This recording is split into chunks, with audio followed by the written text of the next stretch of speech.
Imagine a stranger coming into your workplace and peering over your shoulder at what you do, then telling you how you could do better. Well, that's exactly what Gert and Lenkeek has been doing for decades. It sounds weird, yeah. But we go into the workplace and we study the work, how people interact with each other, and we ask questions. Well, why are you doing it this way? It's all because of New Zealand's dreadful productivity record. The latest annual report from the Productivity Commission shows more grim numbers. We're working longer hours, but we're much less efficient than other countries. So why can't we get our act together?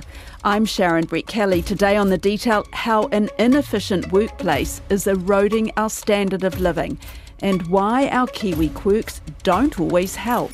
Some of us aren't taking this seriously. Jim? Jim kept on going, actually. Hey, kept on going? Straight to Debrett's. His nerves always get a bit shaky after a fire drill. So do mine, actually. Yes, I feel a bit shaky too. Couldn't we all go straight to Debrett's? No. You can get back inside now and get on with your work. Well, don't worry, mate, she'll be right. She'll be right, mate, she'll be right. Don't worry, mate, she'll be right. The sea was quite lumpy and the weather was foul, and the bloke with the map was as pissed as an owl, and the boys called out, "Maui, you clown, let it go." In the noise, he reached down for his grandmother's jawbone and he winked at his mates and said, "Boys, we don't know how lucky we are." So, as I said, Gert and Lenkeek's company, Productivity People, has been going into offices and factories and building sites for decades, advising on how they can be more productive. We've been in a slow slide for 2 or 3 decades. So when we say bad, that the headline number that the Productivity Commission put out was 68%, which is 68% productive output per FTE in New Zealand compared to the OECD countries. So and in the rankings, where are we? Yeah, that puts us really at the bottom quartile of the rankings. What does it actually mean that we're at 68%? Does that mean that around a third of our time is wasted at work? Yeah, not just time. I think it's just in general, we're a third less competitive than other nations that we're comparing ourselves to. So if you were to take an analogy and you think about the Black Ferns, if they were to field only 10 or 11 women on the field versus the 15, or if you have Max Verstappen who will drive in a car that's got an engine a third smaller than all the other competitors, they might still win, but it's going to be a whole lot harder for them to be able to win. So we're immediately at a disadvantage if we know as a nation that we're a third behind the rest of the world. Well, let's talk about what productivity actually means, because I think it's one of those words that as soon as someone says it, you just go, "Oh God, that's boring. Let's not even talk about it." Yes. But it's really, really important. Correct. And the definition that we're talking about, 68%, is a very crude number. It's GDP per FTE full-time equivalent work. So it's really the kind of income we bring in as a nation compared to the hours that we work. But really what it means is that in terms of the rankings, it means that the other nations are further ahead than us. That means we bring in less national wealth. And with less national wealth, we can invest less in the things that we really care about in our country, which means that our well-being and our standard of living is affected because of low productivity numbers. So that's why it's important for us. It's probably more important for future generations because we have the opportunity now to do something about this. Well, you have said it's the heritage of our future generations. This is productivity. Yeah. And if we're not careful, our own generation. Correct. So if we don't do something about it, our way of life is going to be eroded? And we've already seen it. We've seen that New Zealand has been slow in being able to fund certain drugs that Pharmac hasn't been able to fund. We've been slow in being able to take corrective action against maybe climate change because we just haven't got the funds in New Zealand to invest in the things that we care about: education, healthcare. Those are all really important topics for everyone in New Zealand, and we need to make sure that we have the national wealth to be able to continue to invest in it.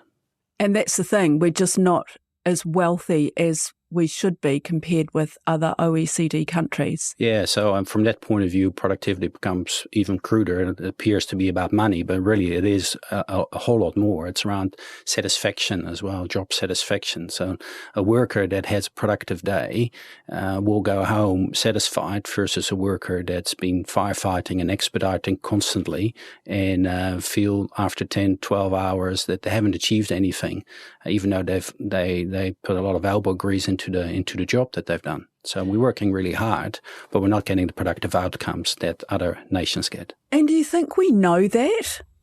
I think that number that has been bandied around for a long time, people sort of get a little bit blasé about it or maybe tone deaf about it because they think, yeah, we've heard that before and there's nothing we can do about it, which is completely wrong. There's a lot that we can do about this, and we need to do something about this, again, because of the heritage of our grandchildren. But I mean, do you think the average worker knows that they are so much less productive than, someone who's doing the same kind of work in other countries?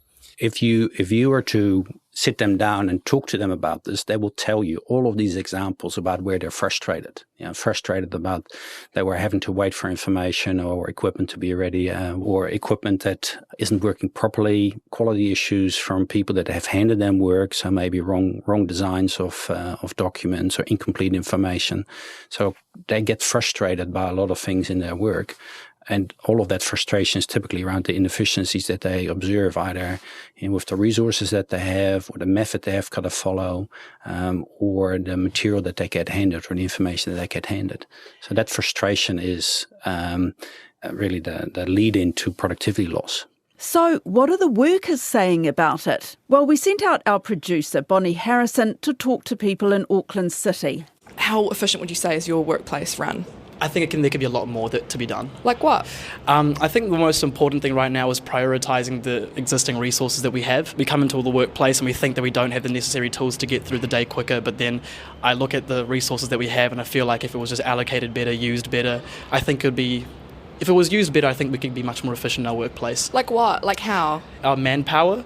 I work in the district court, and we're going through multiple matters in a day, and sometimes we have a lot of people hindered because of court operations. Sometimes microphones aren't working, or we might not have enough people to cover a certain court. I feel like the people that we have in court aren't being used in their strong suits. We'll get back to Bonnie's productive session on Auckland streets, but back to Gettin. We want to know how Kiwi workers differ to those of his birthplace of the Netherlands. 30 years ago, I came here to represent an American healthcare company into manufacturing infant formula here in New Zealand, using the dairy companies here. This is sort of the first foray of New Zealand dairy into infant formula, which is a step up from your normal commodity products. The first thing that I heard when I talked to the people when we're trying to get the process right was this "she'll be right" concept. And we came from the "she'll go wrong" concept, and everything that could go wrong we needed to do something about to prevent. So that was a really big change, really big shift for me in my thinking, that people were expecting that it would get right, and we were expecting that things would go wrong, and we needed to make sure that we designed it in a way that we got the right outcomes, because lives of infants, babies were at stake. So it was a cultural thing. It was a cultural thing, and there were probably another couple of things that sort of struck me. I was told about the number 8 wire mentality, which I think is a wonderful New Zealand trait, and this whole can-do attitude is absolutely something that we should maintain, because it actually helps our productivity. That real making sure that we can get it done. But it's also not just getting it done, but it's also making do. We make do with the inefficiencies, and we just push through it, whatever it takes. Now, that is, other organizations in other countries would stop and think and actually slow down and stop the work to be able to identify what is actually causing this inefficiency and then eliminate it. And then, step by step, making small changes constantly to make those improvements. Yeah. Have things changed in New Zealand, in the time that you have been here? I've seen a lot of change. I've seen a lot of really good firms adopt best practices, especially firms that are exposed to international competition. So they are only effective in those markets if they adopt the best practices that are adopted by their competitors worldwide. And so those firms are actually The Productivity Commission calls them the frontier firms. So they're because they operate at the frontier. So who are the frontier firms? So there's large ones, the Fisher & Paykel Healthcares and the Fonterras of this world. But there's smaller ones as well. A company I know of, Blue Lab Corporations, they make small handheld pH meters for hydroponic growing. They have a huge international market, and they're small, but they've adopted these practices because they needed to be competitive in these markets where they operate in the US and in Europe. But if you say, that things have improved here, why are we still at 68%? Because the rest of the world has improved further and faster than us. So we haven't reduced our productivity. Our productivity has increased, but the other nations have increased faster than we have. Yeah. What do you do? Someone said to me that you go into a workplace, or one of your people from your team goes into the workplace and just stands there and watches how people work. Is that pretty much what happens? Yes, it sounds weird, but we go into the workplace and we study the work. We observe the work, how the work is designed, how the process is designed, how people interact with each other.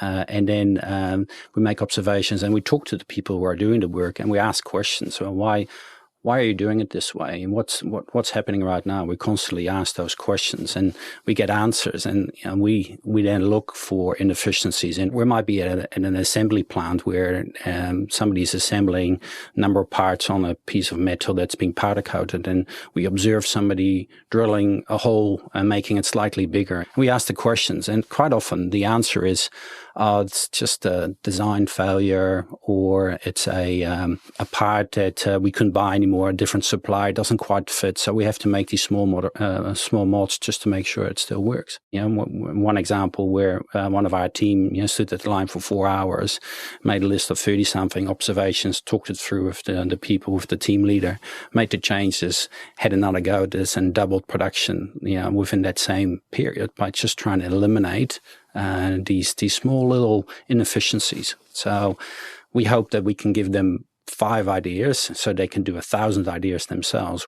Do you think Kiwis are a bit lazy, maybe, in how we do business? I don't know whether lazy would be the response. Maybe a combination of, I think, under the pump, having to turn things out on short time frames, restricted resources would probably be more to the point. When we talk about 68% productivity, and it's not so much about people going off and making a cup of tea or stopping by the water cooler and having a chat. We're talking about something much more complex than that. It's way more complex, and it's incorrect, actually, what you said. We're working 105% of the hours that other nations work for only 60% of productive output.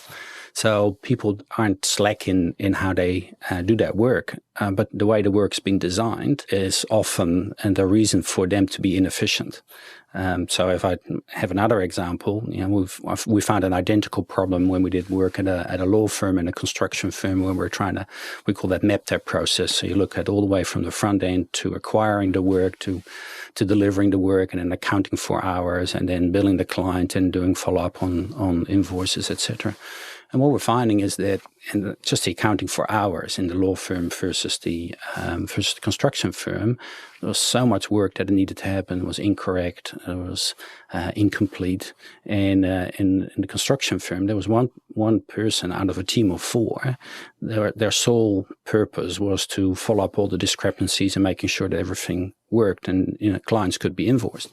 So there's your 25% productivity loss right there, because that person doesn't need to be there. And that person, you can imagine when they go home and somebody says, how was your day? And said, well, I cleaned up the mess of all my coworkers. That's not a very motivating thing. So that job satisfaction, again, is affected for this individual. Sometimes the relationships in a workplace, especially when it comes to small town New Zealand, and that's what we're made up of. And also we're made up of a lot of small firms, aren't we? Correct, yeah. That can kind of stand in the way of more efficiencies, because it can be tricky for the boss to have maybe a tough conversation with a worker who could be that person that they play in the same sports team at the weekend. Correct. Yeah, and in general, I think the other cultural difference I found was that Kiwis don't like conflict, and they don't like to confront someone. They are more gentle in the way that, or they might ignore something that is small, and especially when you've got that mates culture that you're talking about. We're mates at work. We've got a very low sort of status difference between workers and team leaders and managers often. So when people dislike dealing with conflict and dislike just providing some feedback or talking about accountability or expectations, over time that builds up. And when that builds up, then at some point that comes out. And then when it comes out, it's usually a blame situation. We say that 95% of the time, it's the process that's the problem, it's never the people. And we notice it all the time. People want to do the right thing, but the way it's been designed, it just makes it really hard for people to be successful. So if a leader is not comfortable confronting the issues in the process, but they start confronting the person, and then you're on a really slippery slope, because what we're looking for is people to have their discretionary effort and discretionary ideas. We want them, to make those small improvements every single day. So if every individual could make one improvement every day to the way they work, then that business would become better and better and better, and that's really how we can close that gap on productivity. It's not, I would take one improvement by one person every day. I would always take that over, the concept of a boffin coming up with this magical improvement for the organization. We need to get everyone involved in the process of improvement. My impression of New Zealanders is we don't like systems, processes and routine. We would generally like to do things on the fly. So the idea of systemic sort of infrastructure and process and organisation is quite hard to embed in New Zealand manufacturing, I've found. David Turner is the Executive Director of Sequel Lumber, which custom cuts radiata pine. He's been working on improving productivity at his Kawerau plant for nearly a decade. And so we've had periods where the production system falls over and you have to go back in and fix it, and then you build it up again, and then while you're focused on building that up, and another problem emerges in another area because this process in the system hasn't been followed. So it's just this iterative, continuous process of improvement that flows up and down, but for us, the general trajectory has been up. And that kind of seems to fit with what Gettin talks about, some of our Kiwi quirks, like, the number 8 wire mentality or the she'll be right kind of attitude. Yeah, no, that's fair. My experience with us as Kiwis is we like to come up with innovative solutions, and we're not particularly concerned whether those result in better outcomes or not. It's just the process of engineering something different that excites us. Which doesn't necessarily work out that well when you're in a factory situation, or when you're trying to produce mass product. Yeah, look, the foundation of any success is order. You need order and you need a base to work from which to improve. And so that's what Gettin's process does, is that it forces you to build a baseline and then systemically continually improve that. And the mark of a successful organisation isn't necessarily one that jumps up 100% every year. It's one that grows 0.1% every week. But while David says Gettin has helped his company become more productive, that's only part of the puzzle. Real changes must be made at the top. And in his business, that relates to what the country is shipping off overseas. Too much raw product, not enough value-added goods. To me, government, business and people all play a role in New Zealand's productivity statistics. New Zealand was never going to achieve anything other than last place in the OECD for productivity with the policy settings that multiple New Zealand governments have imposed upon New Zealand people for the last 20 years. So until we address the policy impediments, and you're not going to achieve any change in the productivity numbers in New Zealand. And, I've worked with multiple governments over the last 10 years, and whilst there's lots of talk, there's no genuine desire to change. Neither of the main parties offer any true desire or initiative around the changes that are necessary. Trade policy is our number one issue with respect to productivity, because naturally we're tending towards exporting more and more raw materials. So if you look at New Zealand's export complexity, it's just been declining over the last decade, and that's because our biggest trade partners would prefer the rawest form of product from New Zealand, and that's because they want to add as much value as they can in their own country, which is perfectly natural. But back to Gatton and those Kiwiisms that can both help and hinder.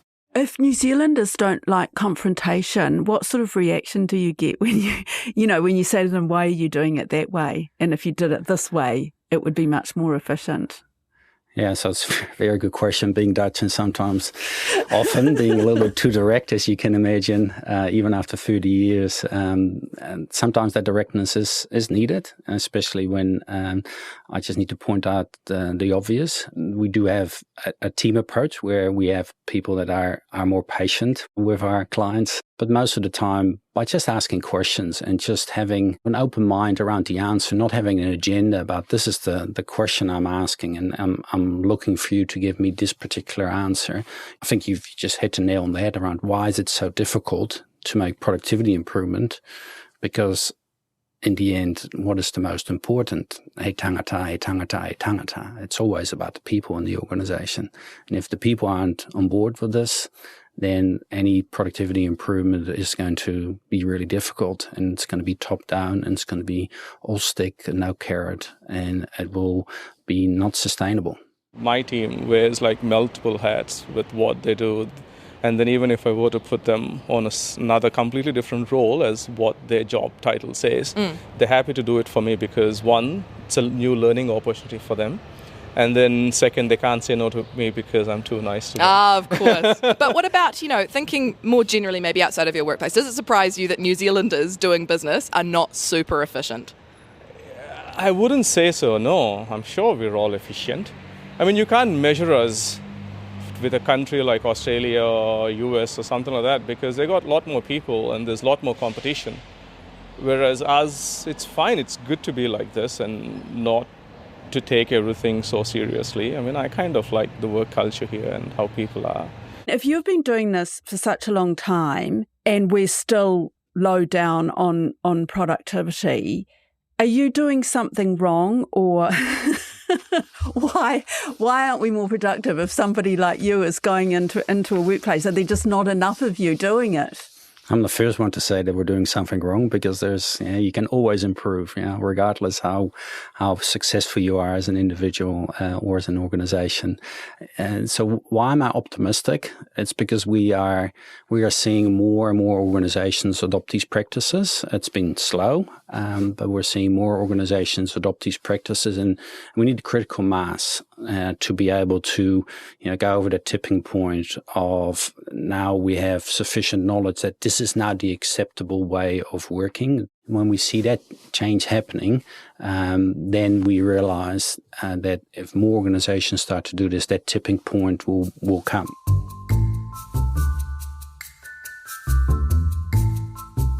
That's it for today. I'm Sharon Brett-Kelly. The Detail is supported by the Public Interest Journalism Fund. Today's episode was engineered by William Saunders. Our producers are Alexia Russell and Bonnie Harrison. And thanks to Gert and Lenkeek and David Turner. Ka kite.